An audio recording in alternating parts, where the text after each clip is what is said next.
Hello बच्चों, this is लघु Jaiswal. AICE की इंटरनेट ऑनलाइन लर्निंग क्लास में आपका स्वागत है। मैं लघु जायसवाल आपको क्लास 12th की बायोलॉजी पढ़ाऊंगा, जिसमें पहली यूनिट है। उस यूनिट में पहला जो लेसन है आपका वो है जीवों में जन्म और रिप्रोडक्शन इन ऑर्गेनिजम्स। तो इसे आइए हम लोग पढ़ते हैं। बहुत ही अच्छा चैप्टर है, बहुत ही इंटरेस्टिंग चैप्टर है। अगर आप पढ़ते हैं आपको बहुत मज़ा आएगा इस चैप्टर में पढ़ने में। एक्चुअली बायोलॉजी क्या है, वो बहुत ही इंटरेस्टिंग सब्जेक्ट है ही। इससे ज़्यादा सुपर और इससे ज़्यादा इंटरेस्टिंग कोई सब्जेक्ट नहीं है। चलिए देखिए बच्चों, रिप्रोडक्शन इन ऑर्गेनिजम्स। तो सबसे पहले हम ये समझते हैं कि ऑर्गेनिज्म क्या होता है और रिप्रोडक्शन क्या होता है। इन चीज़ों को जब समझ लेंगे तो लेसन हमें अच्छे से समझ में आ जाएगा।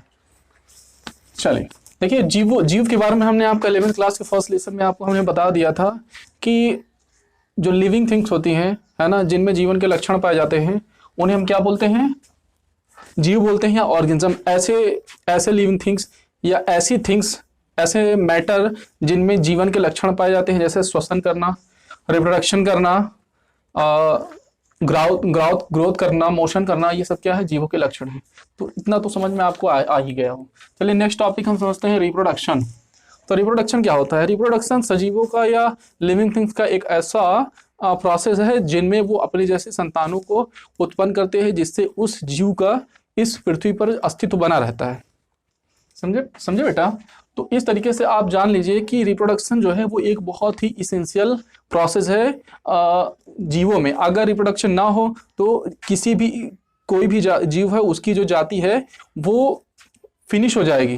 रिप्रोडक्शन से क्या होता है कि जैसे एक जीव पैदा हुआ, ठीक है, वो एक निश्चित समय तक इस दुनिया में रहता है, लेकिन उसके बाद क्या है, अगर वो अपने जैसे बच्चों को, अपने जैसे संतानों को जन्म नहीं देता है या अपने जैसे क्लोन्स को जन्म नहीं देता है, तो आने वाले समय में उसकी जो पीढ़ी है वो खत्म हो जाएगी। तो इसी वजह से रिप्रोडक्शन वो नेचर के द्वारा क्रिएटेड है।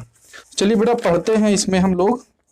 सबसे पहले हम पढ़ते हैं जीवों में जन्म में सबसे पहला जो हमारा टॉपिक है वो है जीवन काल। जीवों का जीवन काल के बारे में पढ़ते हैं। तो यहाँ हम डालेंगे हेडिंग जीवन काल।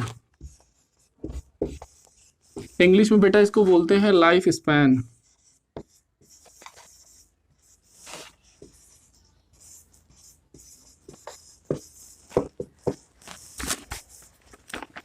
देखिए लाइफ के बीच में, ये आपका लाइफ है, तो लाइफ के बीच में देखिए दो चीजें आती हैं जीवन में। क्या क्या दो चीजें सत्य हैं? जीवन का दो सत्य क्या है? जीवन का बेटा दो सत्य ये है, पहला है जन्म, दूसरा है आपका क्या है, मृत्यु। कहने का मतलब साफ साफ गीता में भी कहा गया है कि जन्म और मृत्यु क्या है, जीवन के दो अनोखे सत्य हैं। तो जो लाइफ है या जीवन है, उसके दो सत्य हैं। पहला है जन्म। कोई भी जीव इस दुनिया में जन्म लेता है ना, तो उसे क्या करना पड़ता है, मरना पड़ता है। अगर उसने जन्म लिया है तो उसे मरना पड़ता है। जो बना है उसे क्या करना पड़ता है, बिगड़ना पड़ता है। तो कहने का मतलब है यहाँ पर हम जीवन काल की जो डेफिनेशन या लाइफ स्पैन की जो डेफिनेशन लेंगे वो डेफिनेशन ये होगी कि जन्म से मृत्यु के बीच का जो समय होता है, समझते जाइएगा, जन्म से, है ना, मृत्यु के बीच का जो समय होता है उसे हम जीवन काल कहते हैं।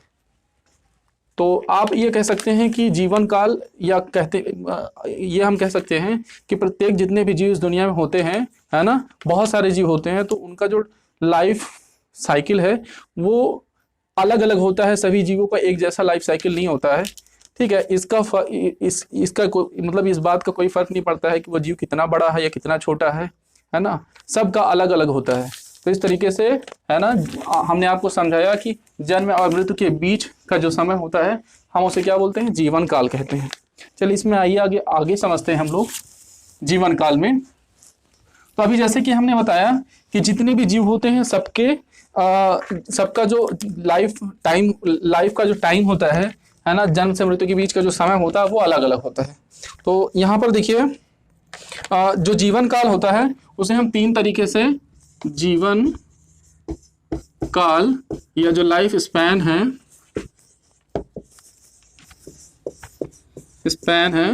हम इसे तीन तरीके से समझ सकते हैं, या हम ये कह सकते हैं जो लाइफ स्पैन होता है, जीवन काल जीवों का होता है, वो तीन तरीके का होता है।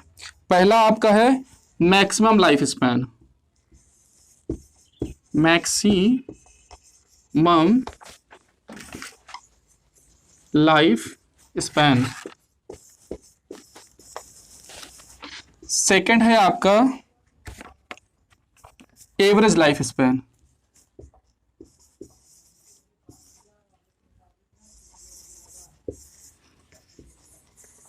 Life span. और थर्ड है आपका एक्सपेक्टेंसी लाइफ स्पैन, एक्सेप्टेंसी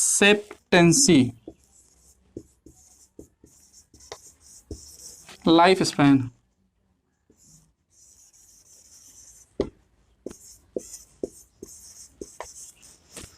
देखिए, इससे समझ लेते हैं कि एक्चुअली में ये तीनों होते क्या हैं। जीवन काल में मैक्सिमम लाइफ स्पैन पहला है, तो मैक्सिमम का मतलब है कि कोई भी जीव अपने जीवन काल को जितने अधिकतम दिनों तक जीता है। कहने का मतलब अगर मनुष्य का जो जीवन है वो 100 साल तक है ना, मानते हैं, तो उसमें ये है कि अगर वो 100 साल तक पहुंच जाता है ना, तो उसे हम बोलेंगे मैक्सिमम लाइफ स्पैन, कितना ज़्यादा वो जी सकता है। और सेकंड है आपका एवरेज लाइफ स्पैन। और कुछ जीव ऐसे भी होते हैं जिनकी जो लाइफ स्पैन या जीवन काल होती है वो औसतन होती है ना। तो औसतन का मतलब आप समझते हैं कि वो पर्टिकुलरली उसका जो जीवन है ना, वो अलग अलग जीव, उसी जाति के जीवों में अलग अलग जीव में अलग अलग लाइफ टाइम होता है, सारी जीव जो है, ठीक है, एक सबका लाइफ स्पैन नहीं होता, कुछ ना कुछ फर्क जरूर होता है। सेकंड है expectancy life span. Expectancy life span क्या है कि हम किसी भी जीव से कितना एक्सेप्ट करते हैं कि वो कितना जिएगा, है ना, इस तरीके के लाइफ स्पैन को हम एक्सपेक्टेंसी लाइफ स्पैन बोलते हैं। तो आगे हम आपको इसमें उदाहरण देंगे जो कि आपके एनसीईआरटी के सिलेबस में दिया गया है कि कौन से जीव का कितना लाइफ स्पैन होता है। वो उसके बॉडी पे डिपेंड नहीं करता कि उसकी बॉडी कितनी बड़ी है, या उसकी बॉडी पे डिपेंड नहीं करता कि उसकी बॉडी कितनी छोटी है, और ये भी डिपेंड नहीं करता कि वो प्लांट है या एनिमल है। तो देखिए, सबसे पहले आपके एनसीईआरटी में दिया गया है एलिफेंट। एलिफेंट का लाइफ स्पैन दिया गया है। एलिफेंट का जो लाइफ स्पैन होता है वो होता है 65 ईयर टू 90 ईयर। मतलब कि 65 से 90 साल तक जीवन काल होता है एलिफेंट का। ये आप याद रखिएगा, एग्जाम में पूछा जाता है। और रोज आपका जो होता है, गुलाब जिसे आप बोलते हो, उसकी जो टाइमिंग होती है, जीवन काल होता है, वो होता है 5 to 7 ईयर। कितना होता है? 5 से 7 साल गुलाब के पौधे का जीवन होता है। डॉग का होता है बच्चे 15 से 20 साल इसकी एज होती है टोटल।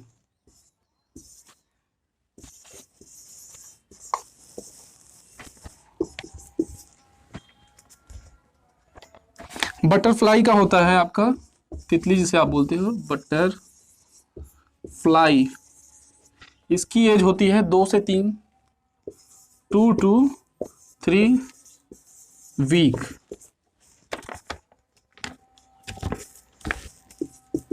क्रो का होता है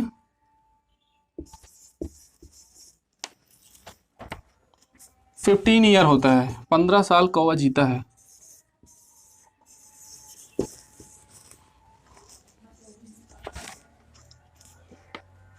और वहीं पर जो पैरट होता है बेटा,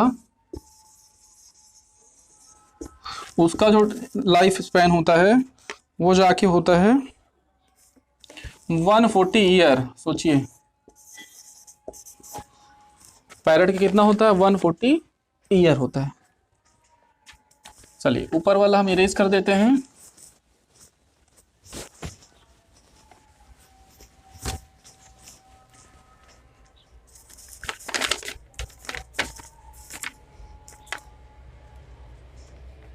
क्रोकोडाइल का होता है 60 ईयर।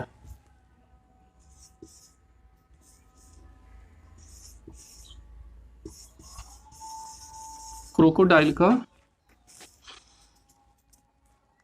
60 ईयर होता है।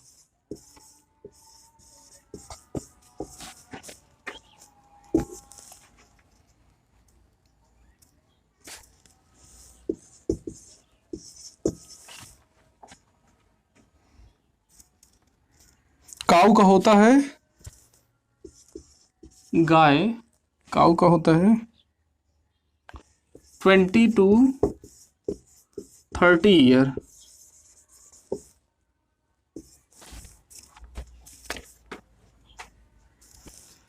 हॉर्स यानी घोड़ा, इसका होता है 30 to 40 year. 30 to 40 year. Fruit fly का होता है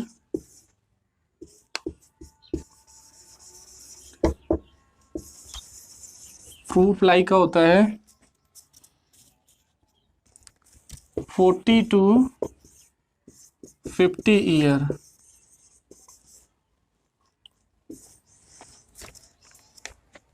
पैडी प्लांट का होता है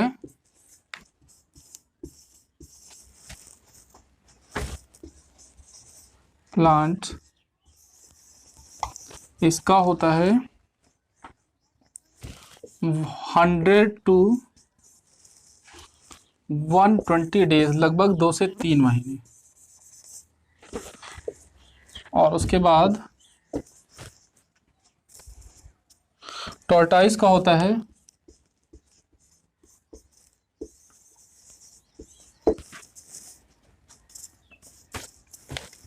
100 साल से 150 साल।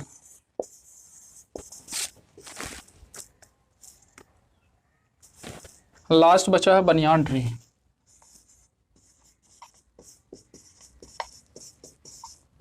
ट्री का होता है 200 ईयर। सबसे ज़्यादा आपके सिलेबस में यही वाला जीव यानी प्लांट जो है सबसे ज़्यादा एज का है, सबसे ज़्यादा अधिक से लाइफ स्पैन का है। तो इतना बच्चे समझ में आ गया हो आपको, ये आपके एनसीईआरटी के सिलेबस में है और ये आपके एग्जाम में पूछा भी जाता है कौन से जीव का कितना लाइफ स्पैन है। तो ये आप ज़रूर याद रखिएगा, आपके एग्जाम में 1 नंबर में ज़रूर आएंगे। तो आपको लाइफ स्पैन के बारे में फुल नॉलेज हो गई, अब आपने पूरा अच्छे से पढ़ लिया। अगला टॉपिक है आपका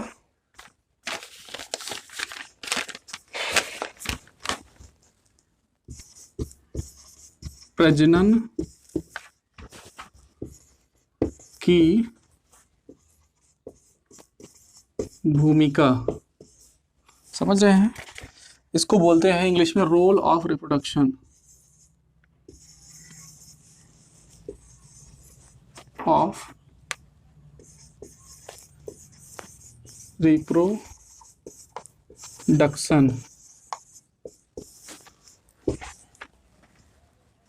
देखिए, जैसे कि हमने आपको बताया प्रजनन के बारे में कि प्रजनन एक ऐसी प्रक्रिया है जिसमें जीव अपने जैसे संतानों को जन्म देता है और जिससे उस जीव का इस दुनिया में अस्तित्व जो है वो बना रहता है, यानी उस जीव की प्रजाति नष्ट नहीं होती है।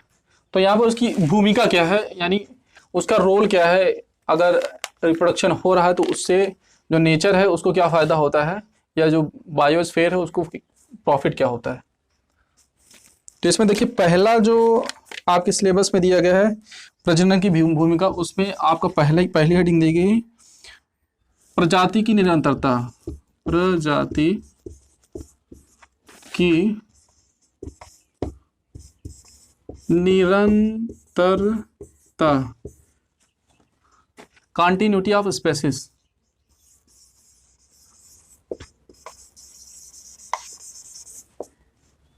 ऑफ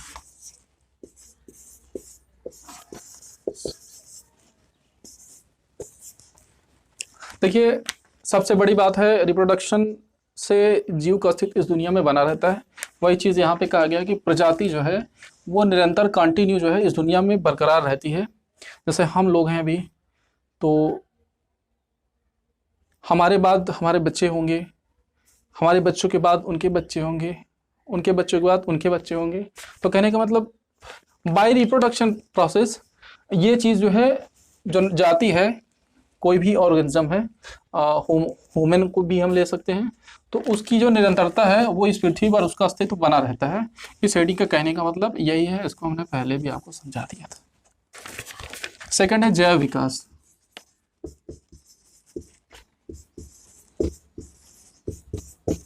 इसको बेटा इवोल्यूशन बोलते हैं, इंग्लिश में क्या बोलते हैं? इवोल्यूशन।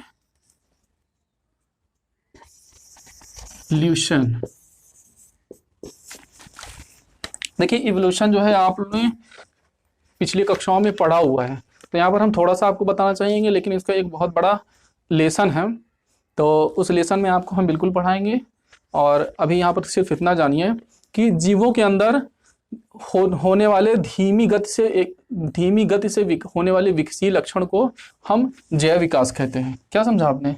जीवों में ऐसे लक्षण, जीवों के शरीर की शारीरिक संरचना में होने वाले, है ना, धीमी गति से होने वाले विकास को, जो वातावरण के, जिससे जो जीव है वो वातावरण के अनुकूल बना रहता है मौसम बदलने पर लंबे समय के बाद, तो उस प्रोसेस को हम क्या बोलते हैं? जैव विकास बोलते हैं। तो अगर प्रजनन हो रहा है तो जीव की कंटिन्यूटी बनी रहेगी, और जब कंटिन्यूटी बनी रहेगी तो उसमें जीव में परिवर्तन जरूर आएगा। अब जैसे मनुष्य है, सबसे पहले आप कह सकते हैं कि जीव का जो विकास हुआ है वो एक कोशिकीय जीव से हुआ था, है ना, यूनिसेलुलर, जैसे अमीबा से हुआ। तो पहले अमीबा था, यूनिसेलुलर था, उसके बाद मल्टी सेलुलर, मेटाजोन्स हुए, उसके बाद मल्टी सेलुलर हुए, है ना। और इस तरीके से धीरे धीरे बंदर बने, बंदर से बनमानुष बने, बनमानुष से, है ना, चिंपैंजी से इस तरीके से फिर बनमानुष जो है खड़े होकर चलने लगे, है ना। और धीरे धीरे उनका विकास जो है जावा मानव, रामापिथिकस मानव, और अब जो है होमो सेपियंस मानव में कन्वर्टेशन हुआ है। तो इस तरीके से आप देख रहे हैं कि एक कोशिकीय जीव से, है ना, एक multi cellular million trillion cells का ऑर्गेनिज्म, यहाँ पर होमो सेपियंस, है ना, जो जिसे हम मनुष्य बोलते हैं, हम लोग खुद, है ना, जैव विकास के एक बहुत बड़े उदाहरण हैं। तो इस तरीके से जो जैव विकास है ना, प्रजनन की भूमिका इसमें यही है कि अगर प्रजनन नहीं होगा, जीव का अस्तित्व इस दुनिया में नहीं बना रहेगा, तो जैव विकास जो है वो नहीं हो पाएगा। चलिए, इतना बच्चे समझ में आ गया होगा आपको। अब इसमें और भी अभी हेडिंग है, अगली हेडिंग है आपकी पारिस्थितिकी संतुलन। पारिस्थितिकी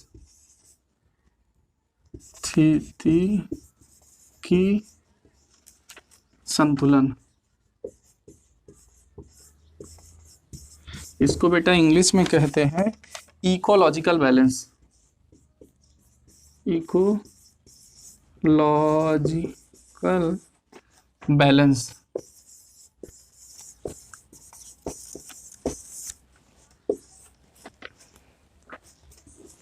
देखिए, पारिस्थितिकी को पहले समझ लेते हैं कि ये इकोलॉजी क्या होता है। हमने आपको बताया था कि इस दुनिया में दो तरीके के जीव पाए जाते हैं, प्लांट और एनिमल, जो बायोलॉजी के दो ग्रुप हैं अलग अलग। प्लांट्स मूव नहीं कर सकते, एक जगह पर स्टेबल रहते हैं, और जो एनिमल्स हैं वो, है ना, one place to another move कर सकते हैं। तो हमारा जो पारिस्थितिकी तंत्र है वो दो तरीके के जीवों को कॉम्बिनेशन से बना है। पहला है प्लांट, दूसरा क्या है? एनिमल। तो देखिए, हम डेफिनेशन निकाल सकते हैं परिस्थितिकी तंत्र की, है ना, कि परिस्थितिकी तंत्र एक ऐसी प्रक्रिया है जिसमें प्लांट और एनिमल, है ना, एक दूसरे से इंटरेक्ट करते हैं। इंटरेक्ट करने का मतलब है दोनों एक दूसरे पर निर्भर होते हैं। निर्भर कैसे होते हैं? प्रकाश संश्लेषण की क्रिया में प्लांट को क्या चाहिए होता है? कार्बन डाइऑक्साइड चाहिए होता है, और एनिमल्स को जीवित रहने के लिए क्या चाहिए होता है? ऑक्सीजन चाहिए होता है। प्रकाश संश्लेषण में ये ऑक्सीजन निकालते हैं, और ये जब शोषण करते हैं एनिमल्स तो ये CO2 निकालते हैं, तो ये यहाँ पर इनके पास जाता है, ये यहाँ पर आता है। अगर इनको ये नहीं मिलेगा तो ये नहीं मिलेगा, इनको एनिमल्स को नहीं मिलेगा। तो इस तरीके से कहीं ना कहीं दोनों एक दूसरे पर क्या है? आश्रित है, डिपेंड है। एनिमल्स भोजन के लिए प्लांट्स पर डिपेंड है, और जो प्लांट्स हैं एनिमल्स भोजन के लिए प्लांट्स पे डिपेंड है, और प्लस ऑक्सीजन की भी जरूरत इन्हें पड़ती है एज ए फ्यूल। और जो प्लांट्स हैं उन्हें कार्बन डाइऑक्साइड के लिए एनिमल्स पे डिपेंड रहना पड़ेगा। तो हमारे कहने का मतलब ये है कि पारिस्थितिकी तंत्र एक ऐसी प्रक्रिया है जिसमें प्लांट और एनिमल एक दूसरे से इंटरेक्ट करते हैं, एक दूसरे से मिलजुल कर, है ना, वो वातावरण से अपना अनुकूल या अपना एडेप्टेशन को स्थापित करते हैं। इस तरीके से एडेप्टेशन स्थापित या स्टेबल करने की प्रक्रिया को हम क्या बोलते हैं? पारिस्थितिकी तंत्र बोलते हैं या परिस्थितिकी बोलते हैं। और पारिस्थितिकी संतुलन का मतलब यहाँ पर क्या है कि पारिस्थितिकी संतुलन जो है वो प्लांट और एनिमल में रिप्रोडक्शन के जरिए होता है। रिप्रोडक्शन के जरिए क्या कैसे होता है? प्लांट भी रिप्रोड्यूस करते हैं, रिप्रोडक्शन से नए जीवों को बनाते हैं। एनिमल्स भी रिप्रोड्यूस करते हैं, ये भी नए जीवों को बना के तैयार रखते हैं, जिससे जो पारिस्थितिकी तंत्र है उसका संतुलन बना रहता है। तो इस तरीके से आपको पारिस्थितिकी तंत्र में संतुलन जो है वो संतुलन समझ में आ गया होगा। अगली हेडिंग है बेटा खाद्य सुरक्षा।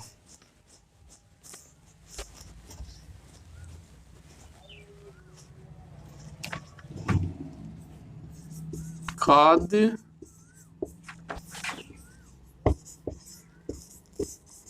सुरक्षा, इसको इंग्लिश में बोलते हैं फूड सिक्योरिटी। Food security. चलिए, तो देखिए यहाँ पर इस दुनिया में बहुत सारे एनिमल्स हैं।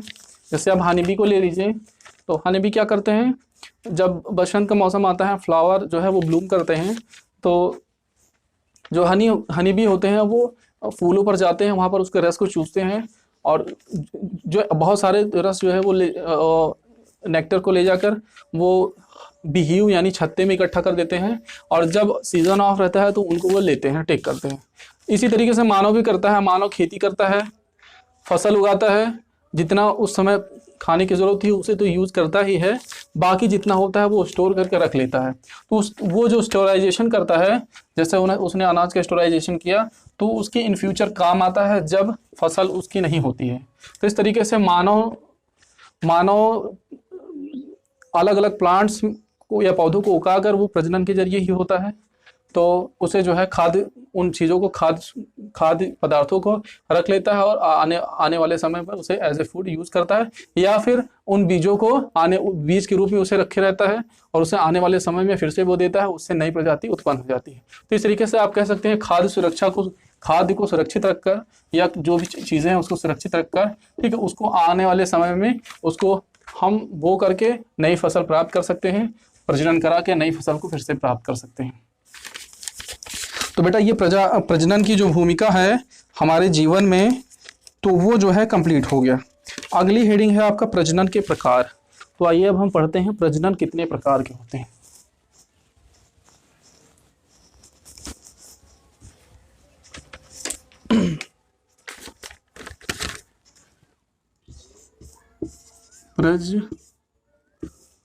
प्रजनन के प्रकार, इसको इंग्लिश में बोलते हैं टाइप्स ऑफ रिप्रोडक्शन।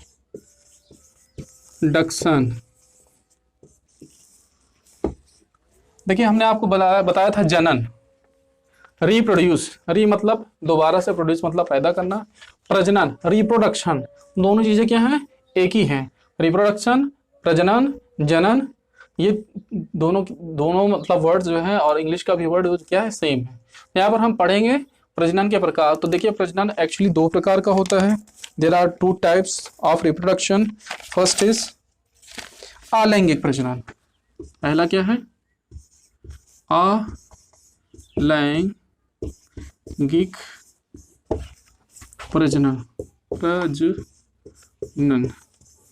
इसको बोलते हैं एसेक्सुअल रिप्रोडक्शन। Asexual reproduction.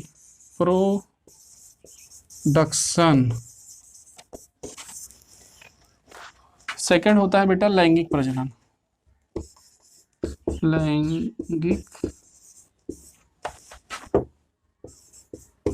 प्रजनन यह है आपका सेक्सुअल रिप्रोडक्शन।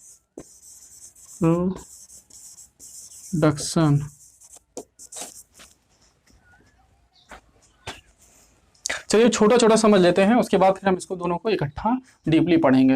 अलैंगिक प्रजनन है ना, ऐसा प्रजनन जिसमें प्रजनन करने के लिए किसी भी तरीके के लिंग की जरूरत नहीं पड़ती, किसी तरीके के माध्यम है ना एज ए सेक्स की जरूरत नहीं पड़ती, उसे हम लैंगिक प्रजनन या एसेक्सुअल रिप्रोडक्शन बोलते हैं। दूसरा दिया है लैंगिक प्रजनन। तो ऐसा प्रजनन जिसमें प्रजनन के लिए सेक्स की जरूरत पड़ती है या लिंग की जरूरत पड़ती है, इस तरीके के प्रजनन को क्या बोलते हैं? Sexual reproduction. तो आइए हम दोनों में से एक एक डीपली पढ़ते हैं।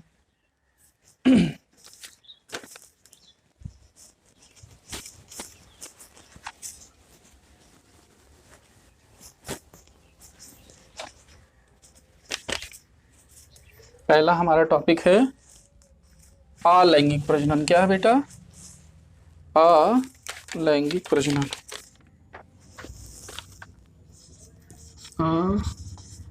अलैंगिक प्रजनन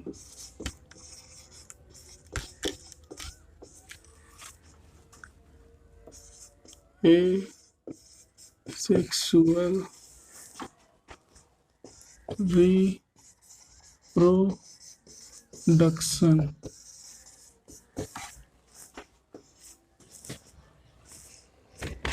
चलिए देखिए, हमने अभी आपको बताया है कि एक ऐसा प्रजनन जिसमें प्रजनन के लिए सेक्स या लिंग की जरूरत नहीं पड़ती है ना, बिना उसके ही प्रजनन हो जाता है। तो इस तरीके के प्रजनन को हम अलैंगिक या एसेक्सुअल रिप्रोडक्शन कहते हैं। देखिए एसेक्सुअल रिप्रोडक्शन जो है वो कई तरीके का होता है। पहला इसमें दिया है विखंडन या विभाजन। पहला क्या दिया है? विखंडन और विभाजन। इसको इंग्लिश में बोलते हैं फिजन, FISSION।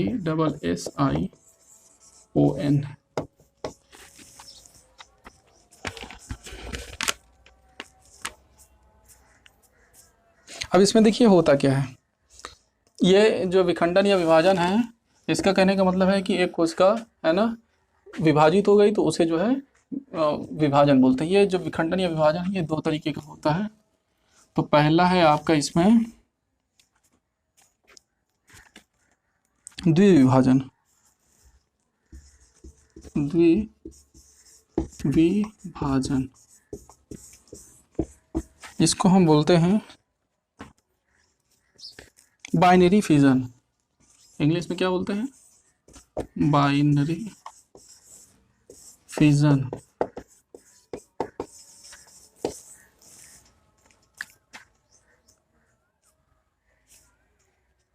देखिए बाइनरी फिजन बहुत ही सिंपल होता है।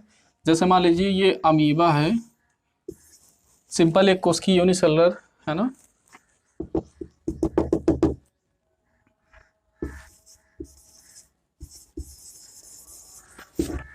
तो मान लीजिए कि ये अमीबा है, अगर इसमें बाहर से तनाव पड़ता है, खिंचाव पड़ता है, ऐसे कॉन्ट्रैक्शन पड़ता है, और ये क्या करता है? ऐसे पिचक जाता है लाइक दैट।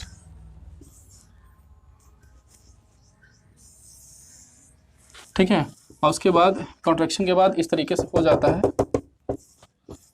और फिर ये आपका दो अलग अलग कोशिकाओं में बढ़ जाता है।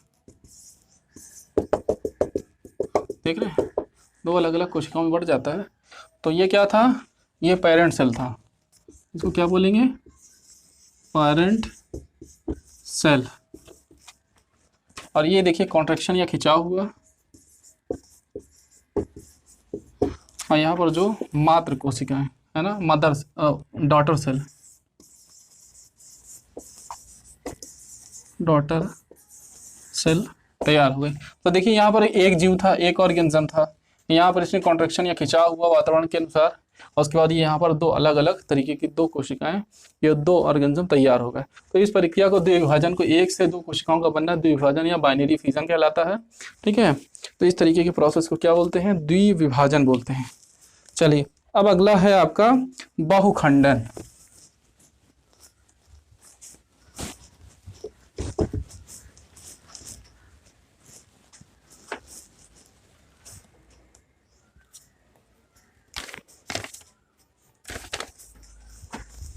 अगला टॉपिक है सेकंड बहुखंडन,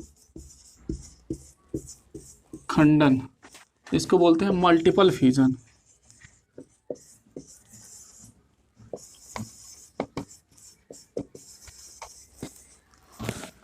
इसमें देखिए सपोज दैट यहां पर एक कोशिका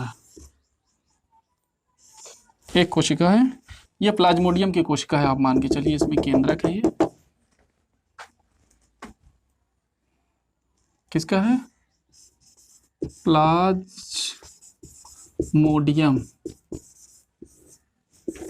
तो अब देखिए क्या होता है कि वातावरण का इफेक्ट इस पे पड़ता है और धीरे धीरे इसमें जो केंद्रक है ये कई केंद्रकों में बढ़ जाता है।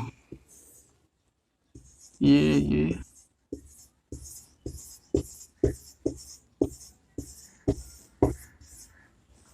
एक केंद्रक कई केंद्रक में बढ़ गया। अब धीरे धीरे ये और डेवलप हुआ, इसमें अंदर इसके केंद्रिकाएं दिखाई देने लगी ऐसे, ये सब देख लीजिए विजिबल है यहाँ केंद्रिकाएं।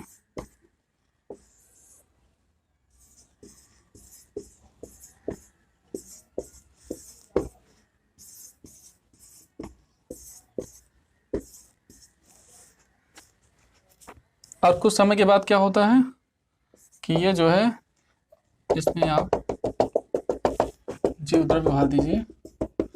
कुछ समय के बाद क्या होता है कि ये जो सैक है या थैली है, इसके अंदर का वजन बढ़ जाता है और ये जो है एक जगह से स्प्लिट हो जाती है या फट जाती है। देखिए ऐसे ये बाहर आ जाते हैं।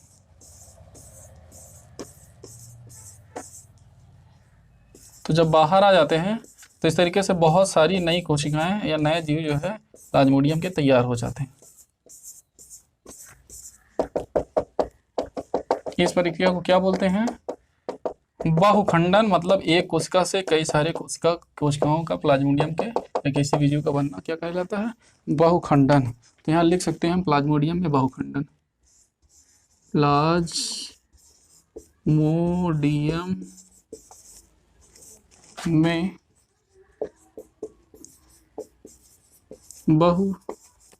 बहुखंडन। ये आपका टॉपिक पूरा हो गया, जो आपका बहुखंडन वाला टॉपिक है ये टोटल बेटा पूरा हो गया। सेकंड, तो पहला आपने क्या पढ़ा था, पहला बाइनरी फ्यूजन पढ़ा था, विभाजन पढ़ा था। दूसरा आपने मल्टीपल फ्यूजन पढ़ा, जिसे हम बहुखंडन बोलते हैं। अब अगला टॉपिक है आपका मुकुलन।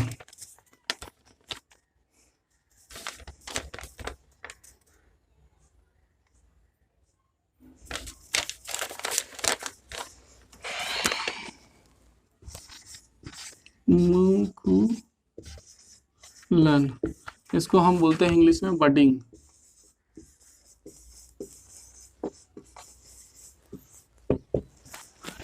चलिए देखिए बडिंग क्या होता है। देखिए बडिंग जो होता है वो कुछ ऐसे जीवों में पाया जाता है जिसमें कभी कभी कोई उभार पैदा होता है और उस उभार के जरिए वो उभार जो है धीरे धीरे बढ़ता जाता है और बढ़ने के साथ साथ ही क्या होता है वो एक नया जीव बना लेता है, मात्र कोशिका से अलग होकर एक नया जीव बना लेता है। जैसे देखिए ईस्ट आपने देखा है, ईस्ट की कोशिका, ये ईस्ट की कोशिका है, ये यहाँ पर इसका केंद्रक है, ठीक है।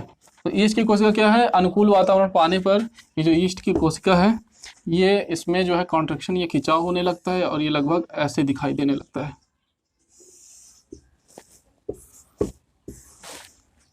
और आगे जाके यही जो है ज़्यादा डीप हो जाता है। केंद्रक जो है दो अलग अलग तरीके के केंद्रकों में बढ़ जाता है और उसके बाद कुछ समय के बाद एक ईस्ट कोशिका दूसरी ईस्ट कोशिका दोनों एक दूसरे से अलग हो जाती है और दोनों के जो कोशिका कला है वो अलग अलग हो जाते हैं। तो इस तरीके से ईस्ट में है ना ये उभार या कली का निकलना जो है मुकुलन कहलाता है। यहाँ पर आप लिख सकते हैं ईस्ट में मुकुलन या बडिंग इन ईस्ट। ऐसा ही हाइड्रा में भी होता है, एक एग्जांपल आपके लिए बहुत है। तो ये आपका मुकुलन भी अभी कंप्लीट हो गया। अगला सेक्शन ये है आपका बीजाणु निर्माण।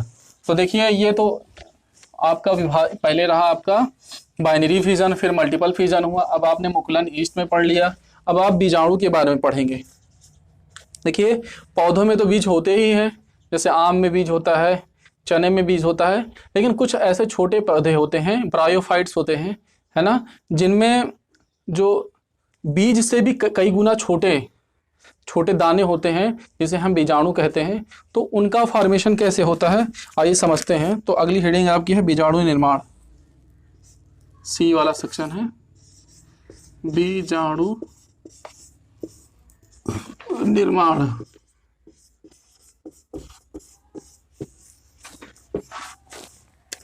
ये है स्पोर फॉर्मेशन, इंग्लिश में क्या बोलते हैं, स्पोर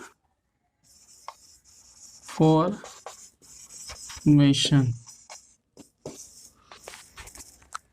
देखिए जो बीजाणु निर्माण है वो अक्सर कवक में, शैवाल में और ब्रायोफाइट्स में, इनफैक्ट टेरिडोफाइट्स में भी पाए जाते हैं। ये कुछ शुरुआती जीव हैं, प्लांट्स हैं सॉरी।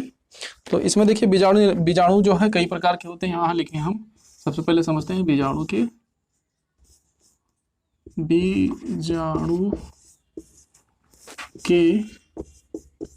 प्रकार, मीन्स इंग्लिश में बोलेंगे काइंड्स ऑफ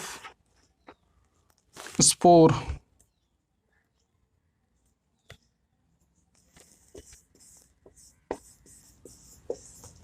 तो देखिए सबसे पहले ये बीजाणु जो है, एक होते हैं चल बीजाणु, चल बीजाणु। तो चल बीजाणु जो है जैसे कवक हो गया, यूलोथ्रिक्स हो गया, शैवाल में, उन सब में चल बीजाणु, यानी इसको इंग्लिश में बोलते हैं जूस्पोर, जूस्पोर में पाए जाते हैं। और ये मोटाइल कर सकते हैं, मतलब ऐसे बीजाणु जो अपने आप से चल के एक जगह से दूसरी जगह पहुंच जाते हैं, ऐसे बीजाणु को क्या बोलते हैं, चल बीजाणु बोलते हैं। और दूसरे टाइप के होते हैं, तो चल बीजाणु में देखिए इस तरीके से, इसमें इसके टेंटिकल्स बने होते हैं और ये जो है इसी के सहारे चल के आगे पहुंच जाते हैं। दूसरा है अचल बीजाणु, शैवाल में, यूलोथ्रिक्स में, इन सब में ये पाया जाता है।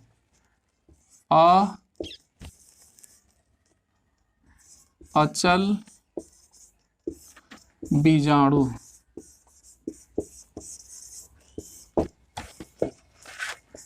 इसको बोलते हैं एल्पेनोस्पोर, पेनोस्पोर।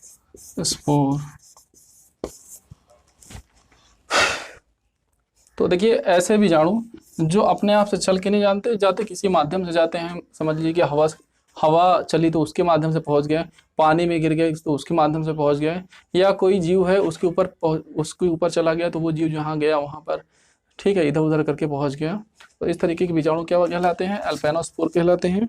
और ऐसे बीजाणु जो है जैसे कवक हो गया, म्यूकर हो गया, राइजोपस हो गया, इन सब प्रारंभिक पौधों में, है ना, पाए जाते हैं। चलिए अब उसके बाद जो है हम अगले तरीके के बीजाणु के बारे में पढ़ेंगे, जिससे हम बोलते हैं कोनिडिया। क्या बोलते हैं बच्चे, कोनिडिया।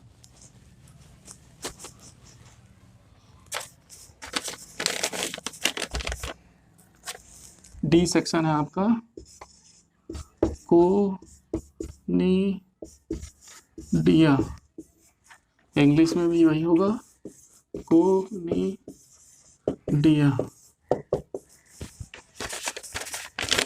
देखिए पेंसिलियम स्पर्जिलस में अचल बीजाणुओं को क्या बोलते हैं, कोनिडिया बोलते हैं, स्पर्जिलस में। और पेनिसिलियम जैसे, है ना, जीवों में जो बीजाणु पाए जाते हैं उनको हम क्या बोलते हैं, कोनिडिया बोलते हैं। और इनका निर्माण जो है कवक सूत्रों से होता है। अब जैसे मान लीजिए सपोज दैट हमने आपको बताया था चल बीजाणु के बारे में, तो उसका एग्जाम्पल हम सबसे पहले ले लेते हैं, है ना। क्लेमाइडोमोनास आपने देखा है, तो क्लेमाइडोमोनास में देखिए इस तरीके से बीजाणु बनते हैं, ऐसे, और ये इसको ऐसे खोल देते हैं, ये बाहर आ जाते हैं।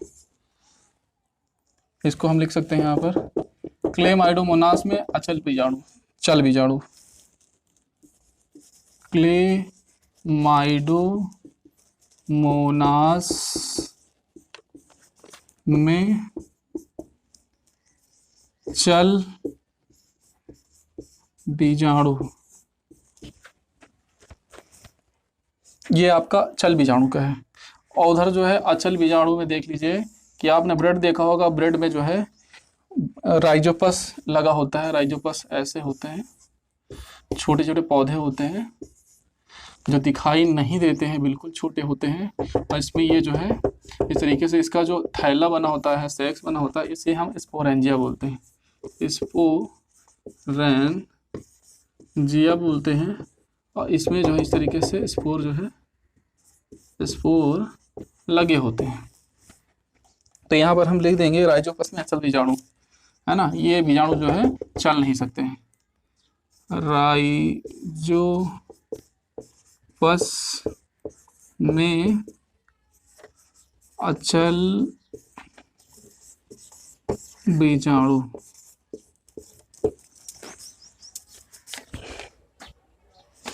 चलिए अब कोनेडिया वाला उदाहरण भी देख लेते हैं। देखिए कोनेडिया का जो पौधा होता है इस तरीके से होता है, और उसमें जो है ऐसे ऐसे जो कोशिकाएं होती हैं एक दूसरे से इस तरीके से ऐसे कनेक्टेड होती हैं या फिर जुड़ी होती हैं। ये देखिए टेंटिकल्स पाए जाते हैं और ऊपर जो है ऐसी संरचना पाई जाती है। तो कोनेडिया में जो स्पोर पाए जाते हैं, है ना, उसे हम मतलब कि पेनिसिलियम जैसे ऑर्गेनिज्म में पाए जाते हैं, तो उसे हम क्या बोलते हैं, कोनेडिया बोलते हैं। यहाँ हम लिख देंगे पेनिसिलियम में कोनिडिया। तो इस तरीके से आपने देखा कि कोनिडिया तक हम लोगों ने पढ़ा आज की क्लास में, और हमने टोटल जाना कि कितने टाइप के प्रजनन होते हैं। नेक्स्ट क्लास में हम आगे इसके पढ़ेंगे। Thank you.